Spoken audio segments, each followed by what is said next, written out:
done this in so long. You're good. Hi, everybody. Hello. Oh, you can't see us. Returned after my very long absence. Yay. Of filming various things and doing a lot of things. Uh-oh, hold on. Oh, we got some feedback. Sorry, that was from me. I forgot how to do this. We're a little rusty. We're a little out of shape, but Katniss is already clawing at me, so we know it's going to be a good show. Yeah, I mean, we need a little spring break. We needed a little spring break. We're on spring break hiatus. Oh, Katniss just turned her back, so I don't know what's going to happen tonight. But yay, we're back, and I'm excited about tonight's guest. It's a great guest to return on, especially in April, where we're doing Women's Month. So it's just a lot of good things happening tonight. Yeah, I have only met her once, and all of my view of her is through Facebook, so I'm glad to get to know her a little bit more. Yay! She is awesome. Well, let's get started. And I want to, as always, I just want to acknowledge the land that we are on, and all three of us are on the Tongva land today. And so here's my interesting fact that I've been holding out on people waiting for Sam to return. The Tongvan people used stories to connect between the humans and the environment. So they were artists and storytellers as well. And they honored the nature through things like dance and oral history. And I thought, look at us. They're just like, they're like us. We're like them. We're like them. They were here first. Right. Yes. So I'm honoring the Tongva people and their long history of art and culture and storytelling. So love it. Thank you. Yes. And we have some announcements. So let us go to that. Our virtual series is up and cooking. So make sure and catch State of Independence, which is running right now. You have one more week to catch it. It is so good, so funny and clever. You do not want to miss it, and you want to watch it more than once. So yes, do it tonight. And then coming up next Sunday will be opening night of Happy and Gay by Mary Steele Smith, and adapted and directed by Susan Stengel. And then following Happy and Gay, we'll have The Test by Rom Watson, another Rom Watson piece. We are fans of Rom Watson here at the Kentwood Players. And that is directed by Shari Barrett, and it is starring... I stepped on you. In it. This is my first time being in one of the virtual shows and not directing it or marketing it. So I'm so excited. Me too. Yay. It's we've had several rehearsals, and it's really funny. So y'all are really gonna like it. Yay, I'm a huge fan of it. And I know Shari was really excited and wanted you from the beginning. That was conditional upon her wanting to even direct. Yeah. That's a secret, so don't tell anybody I said that. And here she is. Oh, here she is. And Katniss would like. Now we know we're fine now. We're on. We're back. And yes, and did you have an announcement for us, Sam? I do. So following the test, well, actually coming up soon, is going to be auditions for the next show after that, which is called Poetry, Prose, and Pirates, which is going to be directed by Catherine Rom. And if you'd like to audition, they will be on May 1st and 2nd over Zoom, and they will be by appointment only. Oh. And to make an audition appointment, or if you'd like to receive a copy of the script to prepare, you can contact Catherine at the email that I will paste in the chat right now, but it's going to be catrom2018@gmail.com. And anyone watching us on Facebook, I will post it a little bit later. Yes. Because I've got a cat. I just posted her email. So just email her, say you'd like to sign up for an audition or have a copy of the script, and she'll get back to you as soon as she can. And I will tell you, let's not do that. I have read it, and it is really funny. Very clever. Oh, good. Yeah. I'm looking forward to it. It was one, as we were reading them, I was like, I'd be interested in directing this. But Kat jumped on. Yeah, it's that good. But Kat jumped on it and she won it. I feel like so far, all of the virtual scripts have been really solid. Yes. Yes. All been really solid, which is great. It's been a lesson. And not just from like Kentwood people, it's from people all over. All so over. It's really great that we're getting all these. All over. And I have to say, it's a good lesson to me. If you snooze, you lose, because every time I go, oh, I want to direct that, then they already have a director. Right. So you got to be on the ball, because these are good shows, really good shows. Yeah. And then I have one more announcement, because I am in like 4 shows right now, and that's not an exaggeration. What's new? I have one that's really big and that I'm really excited for, and it is called Panic, a live radio musical. It is with the Midworld Players out of Long Beach, and it is about the 1938 radio broadcast of War of the Worlds that Orson Welles was in and performed and produced and all that. So it's about the production of it and the fallout after it. So it's comedy, it's got ballads, and I'm one of the leads, so it's really fun. So in order to get a ticket, you can go to this link right here and donate any amount, and you'll get the link to, I believe it's a Vimeo. And it's fully staged and it's fully filmed, so there's no Zoom shenanigans or technological difficulties. Interesting. And it's going to be really great, guys. So if you'd like a ticket, go ahead and donate any amount, and I would really appreciate if you came to see it. I'm going to be watching. Will you say those dates again for us? Oh, goodness. I didn't even say the date at all, did I? So it's going to be on April 24th, and it's going to start streaming at 7 o'clock Pacific, and it's going to be available for 24 hours. So you don't have to watch it right at 7. You have, like, a day to watch it. So, but it's going to be on April 24th. So you got to get on that. A little less than 2 weeks away. Did you say April 24th? I did. Is that... Because isn't that in 6 days? Did I say that? You know what? It's less than 2 weeks. I'm not wrong. It is less than 2 weeks. You're correct. However, she is correct. That it's in 6 days. So make sure you get tickets. Yay. I'm really excited. Yay. All right. Well, without any further ado, I would like to bring on our awesome guest, who is a dear and lovely friend of mine, who I am also a huge fan of, and I go see her all around town, and that's why I call her LA's sweetheart, because she was always, well, I've seen her in all these adorable, cute roles, and she's very talented. And I would like to bring on Ariella Fiore. Yay! Hi! Hey. Also, you're so beautiful, and I know smart's most important, which you are also smart, but also Thank beautiful. You. I could just stare at your face all day. So. It's a love fest. Oh, thank you. We stare at each other. You too, and Sam. You too, Sam. But we stare, thank you. We stare at you all the time anyway. Ariella, thank you so much for being on our show. Well, thank you so much for having me. Yay. It was a nice pandemic break to get to, shower, put on makeup. Mm-hmm. Wear real clothes, at least from the top up. Sometimes you just need an excuse to take a shower. I agree. That's right. Mm-hmm. That's right. That's why I do this show. Stays long. Well, I know quite a bit about you, but I am still finding out new things all the time, as I did last week when I learned about your studies. But for the audience, would you please give us the little Reader's Digest version of your life and a little bit about you and how you got into theater? Sure. So my very first play, I was 3 years old. I actually was in a kind of a intense show called A Day in the Death of Joe Egg, which is... I love that show. Yeah. So I played the Spastic Child. I played Joe Egg.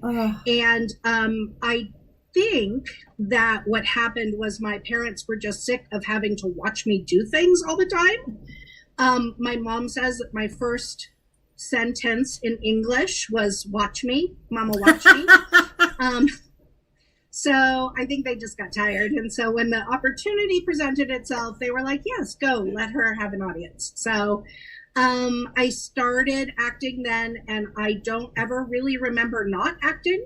I took classes and did shows in school. And then I was fortunate enough to go to a performing arts high school, the Hamilton Music Academy, in Los Angeles, which was brand new when I started going. And it was a really special time because we were all sort of the guinea pigs, and everyone was very close. And the shows that they put on, there was a very high bar that was set by all of our teachers who had worked professionally and who were expecting a lot out of all of us. And I feel like that's what we did. So that was the bar that was set.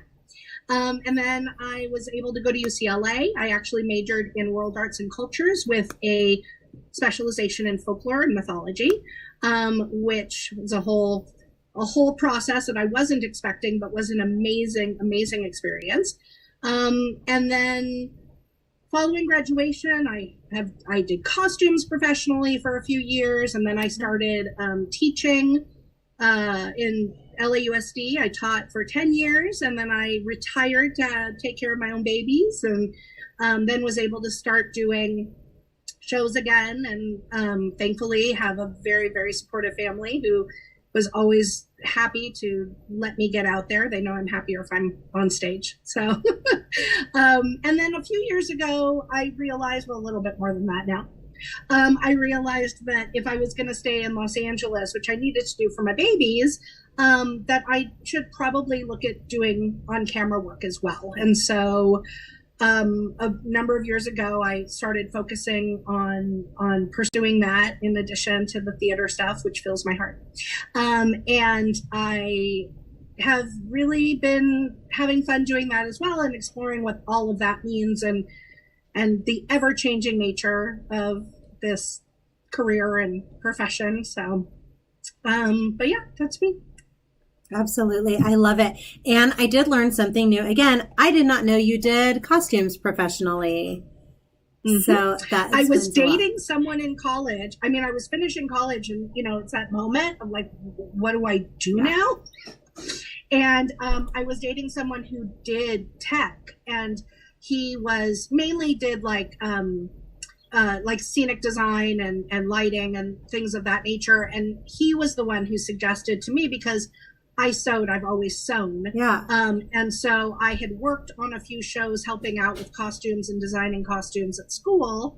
And so he was the one that suggested, he's like, well, why don't you do costumes? Because if you do that, then you can still work in theater and whatever, like creatively, but you'll have a more secure living than if you try to be an actor professionally, which even at that time, I'm just a very practical person. And so it did not seem like that would be something I could do. So costuming seemed a lot more available. And I did have the skill. What I did not have was the passion for it. Right. I really didn't like it. I love to sew. I love to create things, but I'm not really a designer in that way. I don't see things that way. And boy, I really didn't like dealing with actors. We were, which has been a great lesson to me as an actor to always be kind to my costumers. So most of the costumers I work with are thankful that I at least had that experience. So that very nice to them, because I know what they go through. Absolutely. Yeah, I always think it's great whenever actors do other parts of theater, because when you don't understand what the tech people and the stage managers and all of those people are going through. And a lot of times you just think, oh, well, the costumer just shows up for 3 days, gives us our costumes and leaves, and they've been working on this stuff for weeks or however long they've been working on it. Before you even auditioned. Exactly. Yeah, exactly. Yeah, that was something I found very beneficial in school as well. We had to do crews, and so you really got to see this other side of it. And I also feel it should also be required for actors to do, if they're going into the film world, to have to work on a film crew as well. Because I've been doing that recently, and I'm like, let's see, if they all did this, they wouldn't be wandering right now. They were doing my job, they'd be right wanderers. Here. But God bless them, I love them. I am one. We all are. And then also, what did you teach? Elementary school. I taught mostly second and third grade. Third was my favorite, but I did do a year of first and a half, like one semester of fourth. And I taught second in there too sometimes. What made third grade your favorite? Because they were old enough where I didn't have to teach them how to hold a pencil, where I could actually teach them kind of like fun stuff, right? Like they were a little bit more people-like and a little bit less kid-like by that point. But I loved that part of it. I loved teaching cursive, which is like a really bizarre thing, but like, and then just the science standards for third grade were really fascinating to me, like ocean and habitats and all these things that like I really enjoyed teaching them. So that was why, but mainly it was the age. Like that age to me is really fun. Yes. I'm like you. I like babies. And then when they start to get a little bit older, and then I do much better with like preteen and teen. But yeah, I joke with my friends who have babies that I'm like, I'll hold your baby. I'll help you take care of I'll do all of the things when they're still larval. So from like 0 to about 1 month. But the minute they start like doing things, I'm kind of disinterested in the whole process until they can function again. I love that. Yeah. I'm good with them until they're about 3. I don't even mind tantrums. I find it very cute, which is also very frustrating to them. As they're very angry. I found this with all my nieces and nephews. They're very angry and I'm like, oh my God, you're so cute when you cry. Yeah, I've gotten hit. We took a lot of video of ours when they were that age and they were crying. So cute. They didn't like that at all. Speaking of your littles, I think I first became really acquainted with you when I was teaching Magnolia acting. And so I'm curious. What's that? Well, and Max, yeah. Well, did they start at the same time? I felt like he came on. Mm-hmm. Yeah, they did. Mm-hmm. Yeah. I feel like Melody had him the first time. And then I got it. But anyway, so how did you know about Kentwood beforehand, or how did you first hear about Kentwood, and how did you get involved and then bring your kids to the theater? So when you do theater in Los Angeles, it turns into a very tiny town. Mm-hmm. And so I guess when I first became aware of it beyond just its existence was when I was doing a production of Kiss Me Kate down in San Pedro, actually at the Warner Grand. And a few of the people, Drew Fitzsimmons, Kristen Towers-Rolls, were in the show with me who were very familiar with Kentwood and connected with Kentwood. And so that was when I started hearing about it more. And it was pretty soon after that I feel like I put the kids in acting classes there. That would make sense. And Drew and Melody. Yeah. I was going to say that makes a lot of sense with Drew being in the show. He loved, we all did, love teaching the Kentwood kids, and we're super proud of that program. And that's how the word gets out, when you just don't stop talking about it. Exactly. Yeah. And they were a delight. Your children were a delight to play with and thank you. Goof around with in class. So that's awesome. So talk me through, I know you gave us the Reader's Digest version. You go to UCLA, you get this degree in cultural, say it again? World Arts and Cultures. World Arts and Cultures. Yeah, WAC. So you get your WAC degree. We're whacked. Yeah. I love that. That's brilliant. And you find yourself now coming back to the theater after teaching and doing all that stuff and costuming and everything. What was the driving force in bringing you back into theater, into your life? So I will try to not have this story take the entire rest of our time, but brevity is not my strong suit. So I actually, after my son was born, I had postpartum depression pretty seriously. And in addition to that, when he was about 17 months old, we discovered that I had cancer. And luckily, it was a very low grade, like very early stage, but I had a tumor in the roof of my mouth, which is a whole other long story. But suffice to say that that process was hard. And because after I had given birth to my son, my daughter's older, so I already had her, but I had gone back to work after she was born. But after he was born, I stayed home with them. And so the combination of the postpartum depression and the cancer and kind of losing my identity a bit, because now I was home with them, which I wanted. It's like what I thought I had always wanted. But it was not as satisfying as I thought it would be. And that was hard. And so it was a very, really, really dark time for me. And eventually, it's funny, but it was Sex in the City that started this road journey that I took. Now, I did not enjoy that show. My friends loved the show, and I didn't like it because I felt like the four women were constantly belittling the type of woman that I was, living kind of in the suburbs with my kids. And while they were belittling me effectively, they were also seeking a partner to become me. Right. And so that was something that I didn't enjoy. But I was trying very hard to enjoy it because I had so many friends who liked it. And so I was watching it. And one day I had kind of an epiphany where I realized that these women now, and again, brevity, not my strong suit, but I had kind of mentally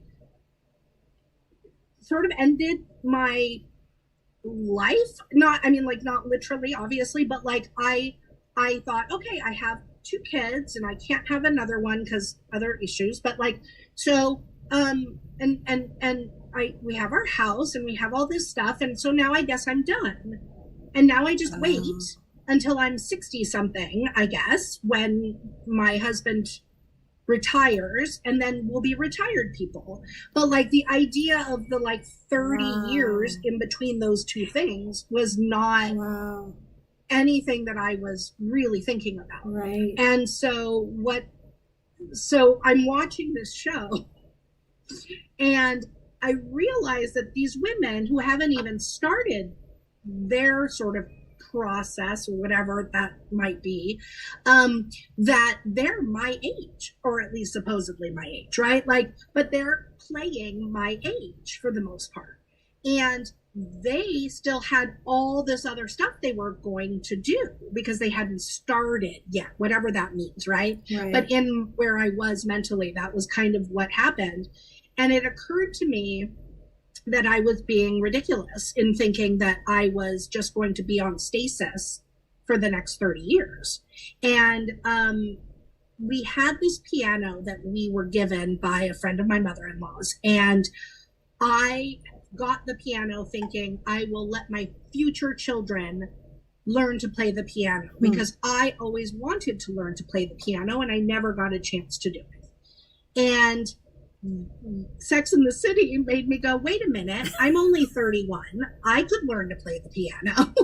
So I signed up at the local community college to take a beginning piano class. I plunk, but nothing beyond that. And so I signed up to take the class and I was so nervous and I went in and I started taking the class. And the most magical thing was that the head of the music department at that college at the time was someone who had taught at my high school. Oh, and, wow. Yeah. And so we knew each other. And I did my first semester. I was so nervous. It was a whole thing, but it really, it got me out of the house. It was quite the thing. So I was excited to take the second semester and they canceled the night piano class for the piano too. And I went into his office and I was like, what's the deal? Why did you cancel my class? And he's like, community college, these things happen. We just can't. And he goes, but you know what? You should be in the Broadway class anyway, knowing my history because of school. And I said, I can't be in the Broadway class. I said, they've already had their auditions. I haven't taken the prereq. And it meets in the middle of the afternoon. I don't have a babysitter for that time. And he started pulling papers out of his drawers. And he was like, okay, here's a waiver for the prereq, hands it to me. Here's an ad slip for the class. I'm going to talk to the teacher and tell him that you're fine. You don't need to audition. And you need to get yourself a babysitter. Fine to play. And I did. And then I went in the next week to the class and sang for the first time as a performance outside of karaoke. Right. I sang Holding to the Ground from Falsettos. And I sang it the way I was taught to sing it. I went in with my music and, accordioned up and like performed it. I didn't just like sing the song. Right. And that moment kind of changed my life, because the man who taught that class, amazing teacher, still teaches the class. Everybody get yourself over to Valley College and take Christian Nova's anything. He's amazing. He assigned that semester, we were all doing Stephen Schwartz songs, and he assigned me, because of the song I sang, he assigned me to sing Meadowlark, which is a very famous Stephen Schwartz song from his first musical, The Baker's Wife. It's a 6-minute song that Patti LuPone just kills. But at my high school, you only got assigned that song if you were amazing. And I wasn't amazing comparatively in high school. And so I never got assigned that song. And it pissed me off. So I hated Meadowlark so much that when I had an iPod and I downloaded the CD of The Baker's Wife onto my iPod, I spitefully unclicked that song because I hated that song that much. So with an iPod with like endless amounts of memory, I didn't need to unclick anything, but I was so mad. So my teacher assigned that song to me, and it was sort of this, I was like, me? Like, are you sure? But that was sort of the beginning of me remembering what it was like to be on stage and what I'm really supposed to be doing. Yeah. And that began the journey back to the theater for me. It was I kept taking the class a couple more semesters. And then my husband at some point after one of our showcases was like, okay, so it's time. And I said, time for what? And he said, it's time that you do this for real now.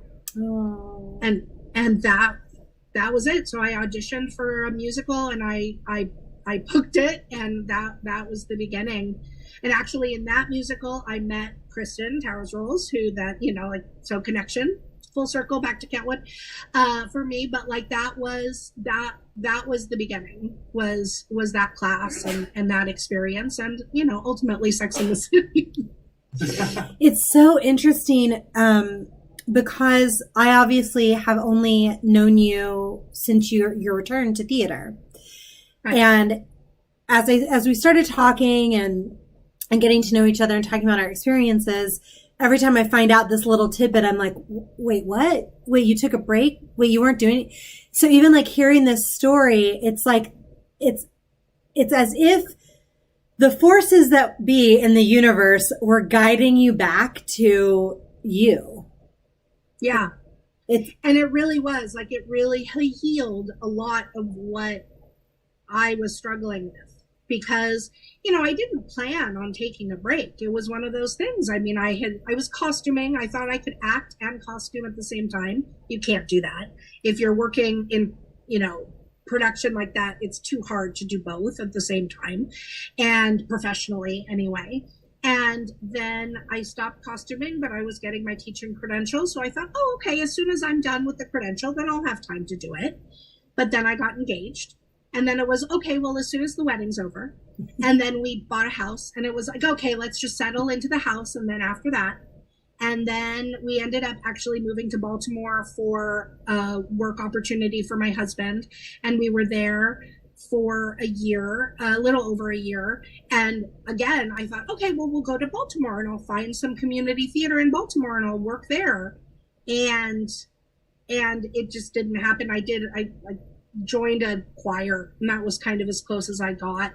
And then, I got home where I was like, okay, well, maybe when I get home. And then I got home and I got pregnant. And so it was kind of like, okay, and then by that point, I was just so far away from the place I had been that it didn't even feel like it was almost like it wasn't part of me anymore. So, but my husband didn't see me perform, again, outside of karaoke, which God knows he saw plenty of, but he didn't see me really perform until, for almost a decade after we'd been married. So it's really a long time. I love, though, how supportive he is and how he sees you on the stage, as all of us do who see you on the stage and go, yep, that's where you belong. So I love that he was it's supremely fortunate in his support, for sure. Now, I have a question. What is your favorite song to karaoke? Sing karaoke. This is a very important question. It is a very important question. So my fallback song that is my okay, I'm not really sure what their sound system's going to be like. I don't really know what the, because you never know what versions of things they're going to have. You're right. It's a whole thing. You're right. So I'll often, if I'm somewhere new, I'll usually start with Dusty Springfield's "Son of a Preacher Man." Yep. Mm-hmm. That works. But I tend to, once everyone is drunk enough to stop caring, we'll definitely careen into musical theater land. So. Oh, okay. Yeah. So once everyone's fully vaccinated, I'm fully expecting to be serenaded by you at a karaoke. Sure. Absolutely. 1,000%. I'm marking on my calendar. It will happen. I just love, though, you can tell actors when we also enjoy karaoke, because I know there's quite a few actors who don't, because it's well, if the crowd is feeling, then I'll do this. It depends on the sound system. So because I'm yep, yeah. If he's not mixing well, then I usually stay away from anything. It's yes, yeah, it's really important. But then at the same time, you don't want to be the person that gets up there and takes yourself too seriously either, because those people are I can't. But it was we had a karaoke bar that we loved at the turn of the century, we saw some very interesting slices of life at the Red Chariot. It was amazing. It was an amazing time, but it was, but yeah, there are those people that it's that's their whole world, and that's always a little tricky, but also fun. Yeah. Also fun. Such great stories. I love it. So I want to get in a little bit to your process when you're approaching a new character. And I know you've crossed over into the film and television world. So not only do I want to talk about your process, but is there a difference in your process when you're approaching something on theater and something in film and television, or is it mostly the same as far as your acting standpoint? So it's hard to have them be the same because, I'll start by saying I got put in acting classes when I was very little because it was what I liked to do. My mom, thankfully, is an immigrant, but also an artist, and believed in studying the arts. So me getting to take acting classes was a big deal, but it was something that was important to her. So I was at Lee Strasberg at the Lee Strasberg Institute when I was 4. Oh my gosh. And so I was so little, and you don't really know anything when you're 4.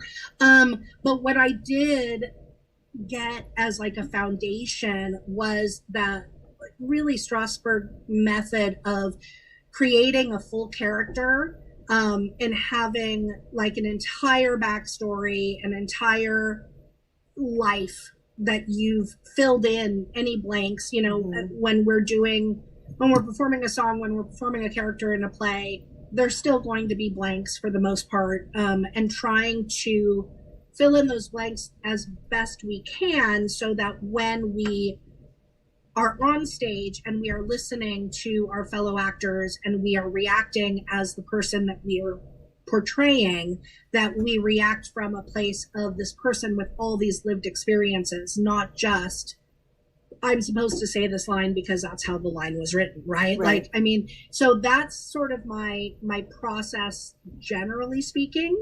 Now, when it comes to the kinds of film and TV things that I've been doing, which are,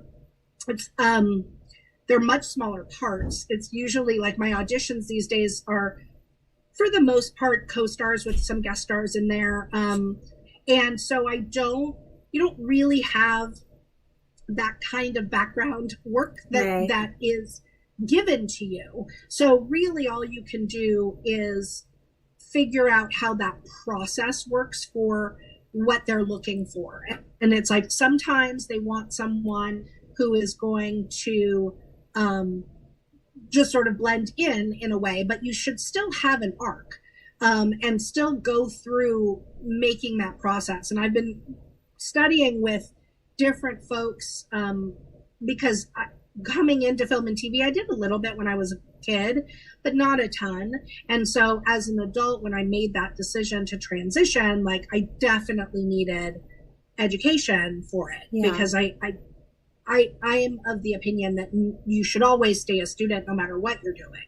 Mm-hmm. So for sure, not knowing much about the audition process, it's a very different situation than theater. So I try to come up with an arc. I try to come up with a little bit of who this person is. And I think that, and for film and TV too, really important is to watch the show if you can. And because you're only given maybe a page, if you're lucky, of dialogue. So, of script. So go watch the show, listen to the patterns, listen to the speed at which the characters talk, the tone with which they speak, and how it's filmed, so that you can learn to match that. Mm-hmm. And that's a real learning process, right? Because that's not something we do in theater, and we don't get rehearsal, and we don't get like all of those things. So this really is this other set of skills that you have to learn to come up with. Yeah.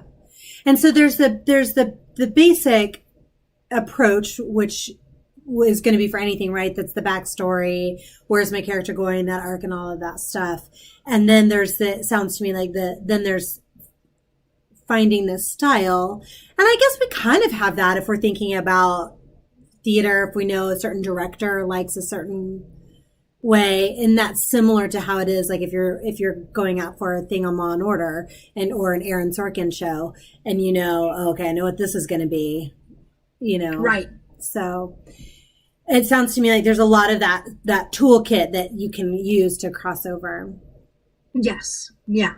There's a lot. Also, you're not gonna perform in a show like Next Normal the way you would in Anything Goes. So absolutely. Also looking at the writers and who's maybe you would, Samantha. I'm not sure. You gave me an idea. No, you're right. You know what? I just gave her a really crazy idea. Yeah. I think that part of I am one of those people that will sit there and really, like, if I'm auditioning for a musical, like, I want to pick a song that's going to be a good song for that musical and be a good song for me.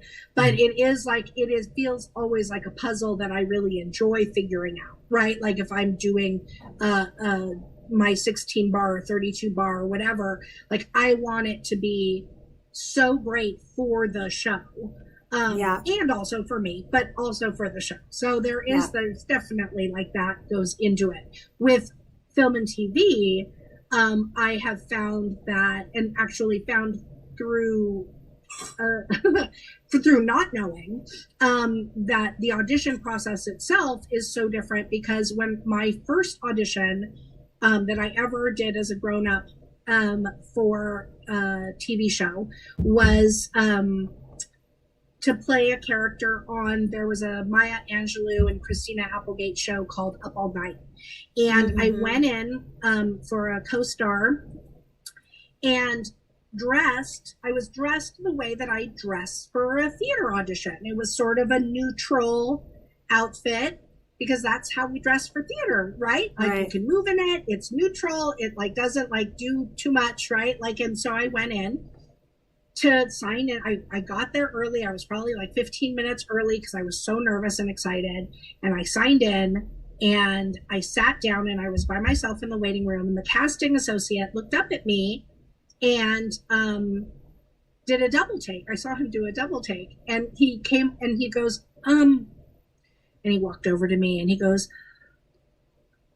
just so you know, your character's supposed to be white trash. I mean, she's nice, but she's supposed to be white trash. And I was like, and in that moment, I understood what he was saying, which was basically like, you don't look right. Right. That you're about to do. And I was like, oh, thank you so much. Right. And so then I dig in my purse. I see if I have a darker lipstick, see what I floof all my hair to the side. I sort of rat it up a little bit. I mean, what does that even mean, right? Like, and I pull my shirt down to give myself more cleavage. Like, I'm really trying to like make it work.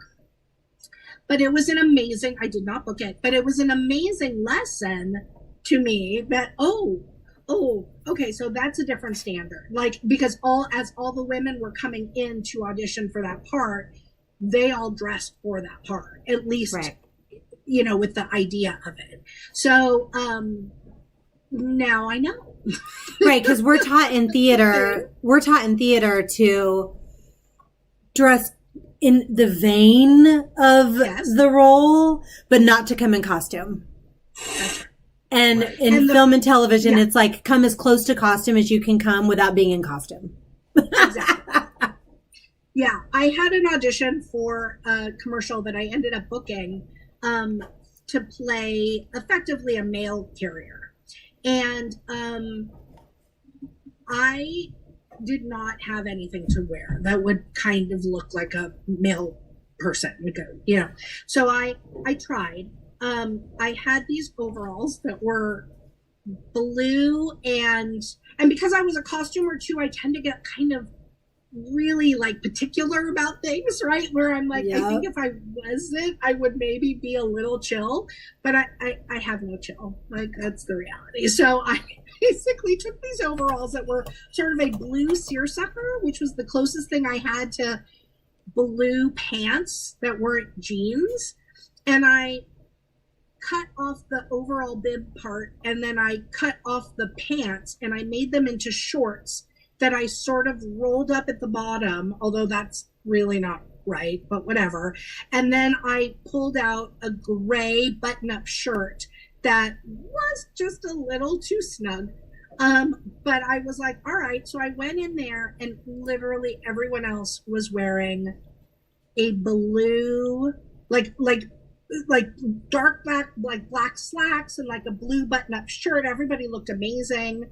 And I felt like I don't know, had just been drug in from like the circus. And I went into the audition, and the person who was running the camera was kind of rude to me. No. And then, he was like, I asked a question and he answered it, but he was so condescending, and so it was just rude. And then I left, and I looked down at my shirt as I was walking out, and my shirt had popped open.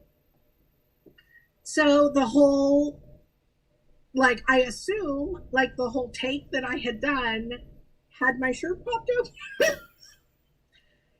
And so I called my agent, and I was like, I am so sorry. Like, this was terrible. Like, I really like messed up. And I really felt like that was my first like tail between my legs. Like, ugh, like this was awful. And then I booked it. So I don't know. It's kind of a crazy world. Oh my gosh. You never know. Oh my gosh. I love though that you booked it even with, maybe that's why, no. I'm right. That's been the joke. It's like, we know why you got that one. No.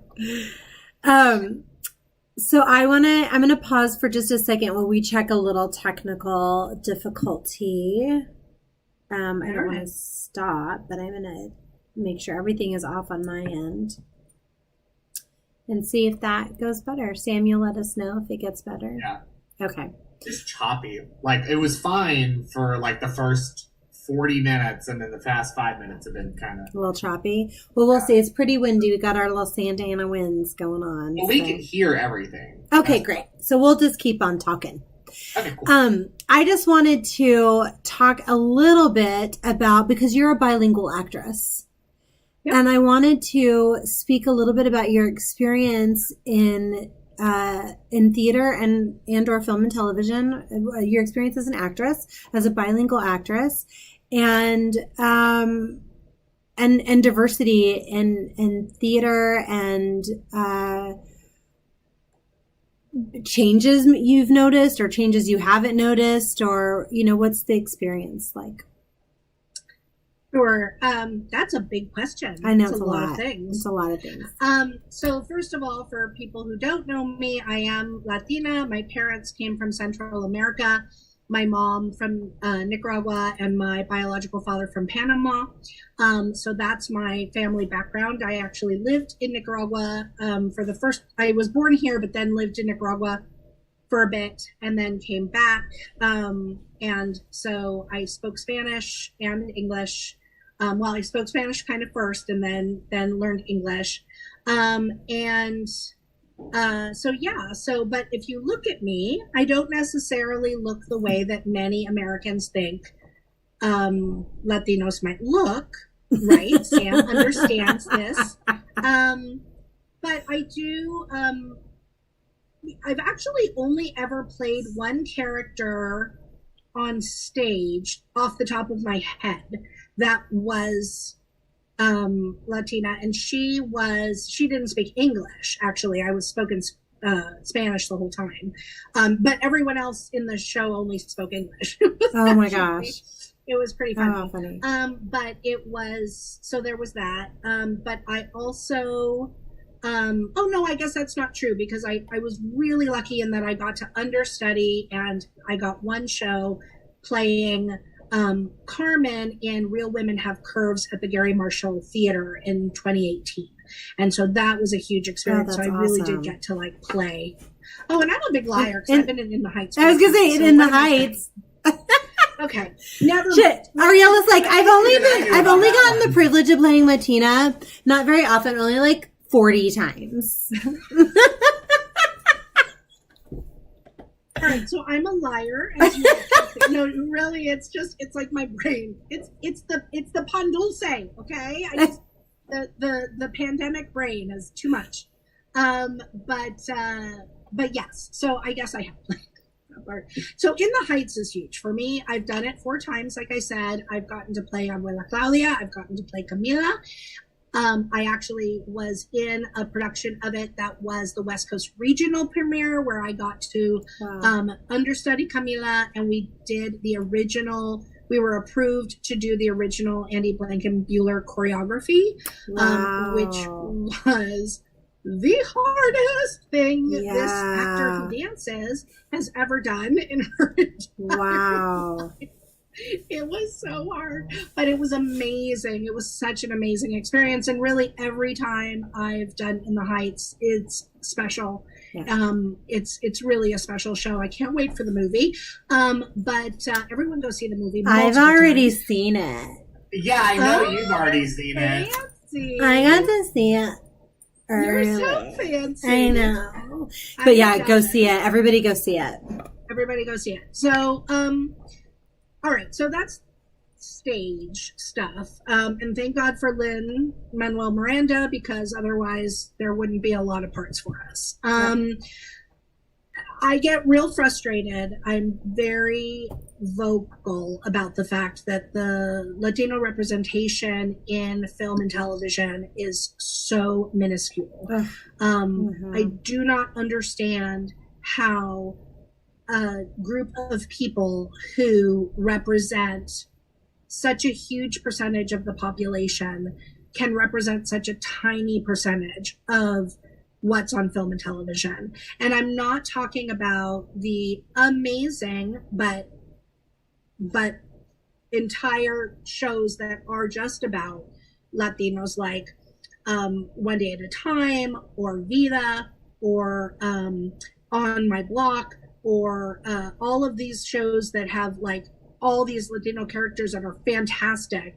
But I'm also just talking about putting us everywhere we are. We are doctors and lawyers and teachers and all of these things, and you very rarely see a character, even on police shows. And I know that what we're going to get is like a flurry of people going, well, what about this character on this show? What about this character? It's like, yeah, it's still only 3% of the characters in media, and very often it's still a negative portrayal. And so that is something that is very frustrating to me. I do go out for Hispanic characters. Sometimes in the past, I've gone out for things for Spanish market television, like commercials and shows that are in Spanish. And then also I go out for English shows with the Spanish character. I haven't booked them for TV or film for the most part. And I do think that the fact that I look the way that I look is probably part of it.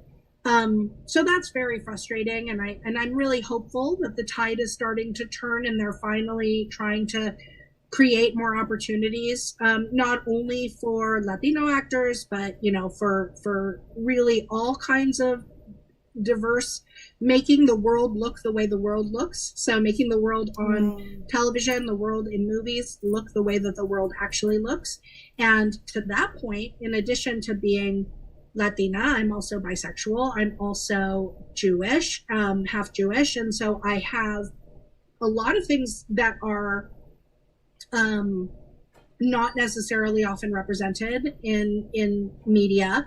But the thing that I really am, that people notice firstly about me, more so than any of the others, and is also an underrepresented issue, is that I'm a fat actress. I'm a plus-sized person, and there is so little representation of people of all colors and everything in size. I like to point out, like, Parks and Rec, which supposedly was set in like America's second fattest town, and yet when you had a scene of townspeople, there were no people in it who were specifically overweight. So it, you know, things like that, where, we've got story after story of actresses and actors gaining weight to play a certain part, but very often the people who are already bigger sized, I mean, it is shocking to believe, but I am a human being who lives in this world and acts and like is in the world. So it's like, we do exist. And the fact that Hollywood for so long has sort of made us invisible, and that is oftentimes the first thing people see when they see me, is because it's the most obvious, more so than where my parents came from and anything like that. So I think that's, and it's getting better, but it's still something that is frustrating to me, because I feel that I don't understand why the world can't look the way the world looks. Yeah. You've touched on a few things here too, and Sam and I have talked about this quite a bit on the show, which is there is a stereotype that is associated with whatever thing we are. So whether it is being Latina or being gay or being bisexual or being Jewish or being a woman, whatever it is, we're not enough of whatever that thing is. And whatever shows we're talking about, it's, you know, if we're talking about a show that's all Latina or a show that is about a gay couple, the show is dealing with that thing. It's the trauma of coming out to the family or being mistreated by the neighbors or, you know, coming from a poor single immigrant family or whatever. And we just want to tell a story about like the time that I was the doctor and it had nothing to do with the fact that I was bisexual and my family is from Panama or whatever, you know? Right. No, absolutely. It is a huge, and we do that, right? I mean, so many of the characters that have been written for so long are completely two-dimensional. And, you know, you watch movies on TCM or something, and they're all these, you know, the older movies and even newer movies. I mean, women speak for so little of the time in movies, even movies that are coming out now, where we kind of don't exist unless we're serving a certain purpose. And there was a movie that came out a few years ago that I had a friend who was, it was a woman focused movie. And I'm not going to say the name of the movie or the name of the friend, but they were complaining about the movie and saying that they didn't think it was as great as everybody thought it was. And I said, you know, until the day comes that we have as many stories about women doing whatever the heck that story is going to be about as we do about men doing whatever the heck men do, then I don't want to hear it. Like, these stories need to be told. These stories need to be out there. And I mean, I think you and I had that conversation last week when I was like, how many World War II movies have there been? Like, why can't we have as many women coming of age movies as we have male coming of age movies? Why can't we have more female focused and, you know, all kinds of abilities and every, like, have the world look the way it looks. Yeah. And I think that until we reach that point, we do have, like, the people that who have benefited from the privilege of being sort of the focus of attention for a long time are going to feel frustrated that they are no longer the focus of attention. And I think they're going to have to sit with that a bit while we tell other stories for a while. And then maybe one day we can all be balanced. And as an actor, you know, I mean, it's hard for me because I look white, right? Like, I'm very fair. This lighting is weird, but I'm very fair. And so this issue of like, what kind of person is allowed to play what role gets a little sticky, because as an actor, we want to believe we could play anything, or, you know, we could embody any character. But as long as we have marginalized folks who are not getting an opportunity to tell their stories, we have to allow that to happen too. Yeah. So it is a very complicated issue. You know, it really is. And you've touched on 2 points, and I know we have to wrap up here. And we could literally talk about this for hours, and we'll have to do part 2s and part 3s for sure. But 2 things really struck to me, and that is, you're absolutely right. And I know as actors we get frustrated because we want to stretch and we want to live in this world that's not us. I don't want to only have to play me. Mm-hmm. Right. I want to play all the people that aren't me. And I want all the people that are the roles that I want to play. I want them to play me. Right. I want them to stretch and be the me character because that's not them, you know? But right now we need to open it up so that we can see all these other people that we haven't seen and that they need to have an opportunity. And that's what I'm like completely behind and supporting.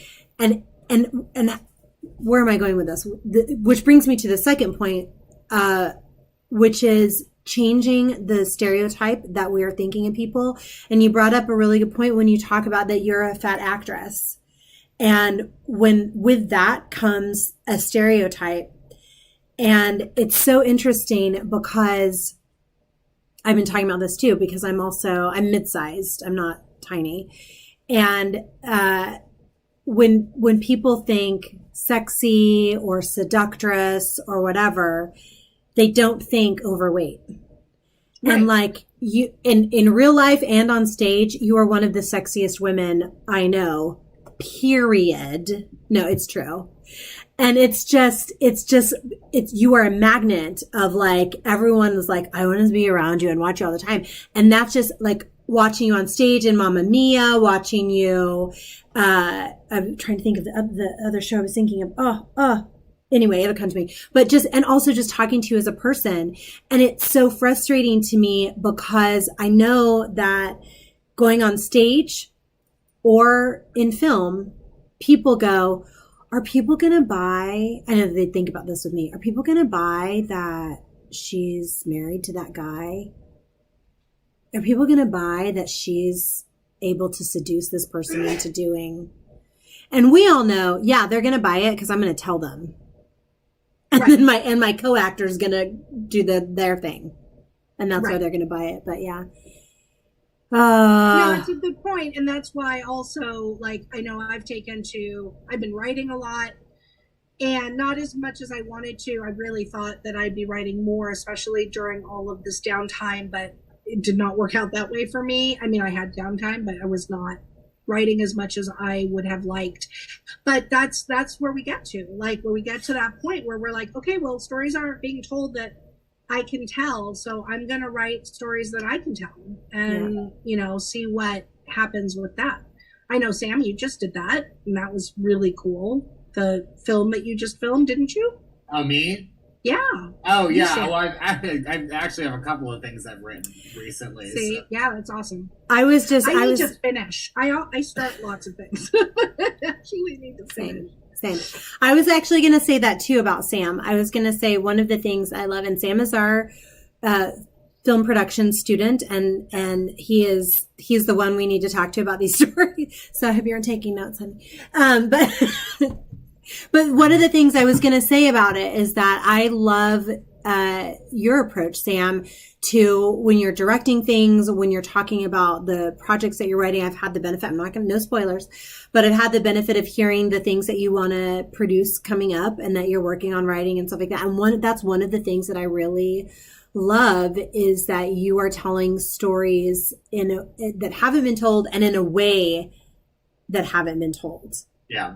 And I just think we need a lot more of you. And I feel encouraged with this younger generation that we're going to get that. You're welcome. I'm a big fan. Oh, thank you. I'm also a big fan. Thank you. Wait, of you? Yes. Good. We all should be fans of ourselves. Yes. Well, I'm also a big fan of both of you. Oh, there's so much love. It's such a love fest. Yes. We've got like 2 seconds, but I know these are Sam's favorite questions, and this is theater related. Okay. So really theater related. Really quickly, first off, what is your favorite either on stage or backstage or audience memory of the theater? I can't. That's a really hard question. How do I there's so many things. It's like saying which child you love more. Yeah. Yeah, it totally is. I'll say a general one. One of my favorite things is being backstage after you've been running the show a little bit and people start to get comfortable backstage and act really, really silly while behaving themselves the way you're supposed to behave yourself to, not do anything problematic, but you know, the acting silly sort of across the wings from each other, the like silly dancing that, you know, as you're waiting to go out your turn for curtain call, that kind of stuff, that camaraderie, the closeness that gets built within a cast, that is the thing that I just really love. During the music and the choreo rehearsals, you don't get any of that. But once everything starts getting put together, it's like that's when you really start to make the relationship. Yeah. And then my favorite of the two questions, the one I like more honestly, is what's the biggest onstage debacle that you have either witnessed or been a part of? And if you'd like to name names, go right ahead. But you don't have to, but if you want to.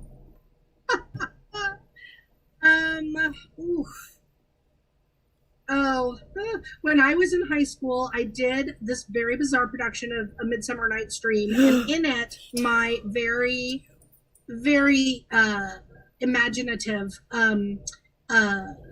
drama teacher decided that we should be having a picnic. Like my character, we were going to be having a picnic on stage while Puck was doing. While Bottom was doing his thing, his monologue. And wait, who were you playing? Well, that's another. I didn't actually have a named character in that production. He said it in Jamaica and had me and this other girl be tourists that were just wandering through all of the show.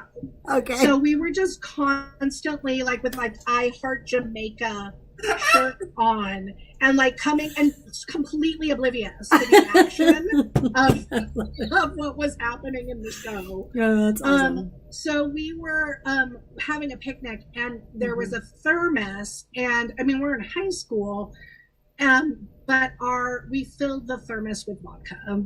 And so Bottom actually comes to do his monologue and would swig out of the thermos. And again, we don't see Bottom, right? Because they're invisible to us. And we filled it with vodka. Where we got the vodka, I'm not 100% sure, but we did fill it, and he took a swig and had to deal with that. It was, believe me, not that person's first swig of vodka, but no. It was. But it is such a surprise on stage. It was a surprise. I know. I'm just fully expecting, like, he just chugs it and is like, what? And you're like, and it was so weird because then he kept coming back. You're freaking out because you're like, why didn't he react? No, he sputtered. Yeah, it was a whole thing. And he, but the audience thought it was hysterical and part of it. And, you know, nobody broke or anything, but we just like kept it together. That was pretty silly. I love pranks. I do. I haven't done pranks in years because I also love the integrity of the show. Yes, and that's the thing. It's like, but man, back in high school, like, those things don't happen quite that way anymore. So if they do, it's like they're very, very subtle. Yeah, and when they don't, when it's a part that you can have fun. Yeah. Yes. And actually, Bottom performing for tourists in Jamaica would be a time that you could have fun and torture him because he is being tortured. So that's appropriate. I also feel like a lot of our stories from this question about the debacle question come from A Midsummer Night's Dream. And I think we need a whole episode of just talking about why. About A Midsummer Night's Dream, yes. Yeah. It's one of those shows where I go, is it time to retire it? Possibly. It's possible. I don't know. I went pre-pandemic. My husband and I and some friends went and saw a Midsummer Night's Dream done by a burlesque company, which I would plug if I could remember their names, but can't. Which was amazing. It was it was really, really fun. And they did the whole thing. They did modern music. Oh, cool. For the burlesque part, but they did Shakespearean, like. The dialogue was still set in, you know, iambic. It was the dialogue. But then they would like have these sort of modern music pieces for the different characters for the actual strip teases. And by the end, almost everybody was, you know, in pasties and wow. It was great. That's awesome. That sounds really awesome. Yeah. So, okay. And you know what? You're right, because either you're going to get a really great version or you're going to get a story to tell. Exactly. I love it. Yay, Ariella, thank you so much for spending time with us. And Absolutely. Thank you for having me. sharing. Thanks for giving me an opportunity to, put clothes on. That was great. Oh, our Always. pleasure. We'll always be here for you. Always. And we will definitely have you back for sure. Thank you. Yay. And everybody, thank you all so much for watching and joining us. And next week, we will have the cast of The Happy and Gay. Is that right? Yes. It's Happy and Gay. All of a sudden I went, no, Sam's show's next. No. No. Mine's not until next month. That's another show. It's another show he's starring in. But next week, we'll have the cast of Happy and Gay and the director, Susan Stengel. So I'm super excited about that. So come join us next Sunday at 7 p.m. Bye, everyone.